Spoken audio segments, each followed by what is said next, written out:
منم برای همین دارم میگم پسرم. ممنونم بابا جون. چشم. چشمت بی بلا.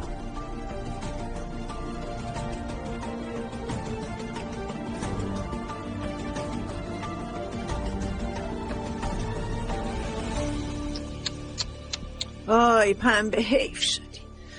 چی بودی چی شدی؟ اما اشکال نداره 3 تا بچه به دنیا آوردی دیگه. مامان بساط شما نمیچینی؟ بابا کم کم میرسه. الان میام دخترم.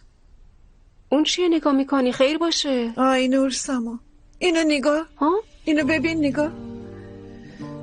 نگاه نور سما، اینجا 20 سالم بود.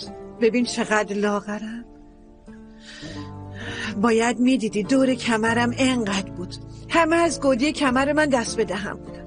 حتی یه سری با مامانم رفته بودم پرو لباس عروس. خیاطم شوکه شده بود.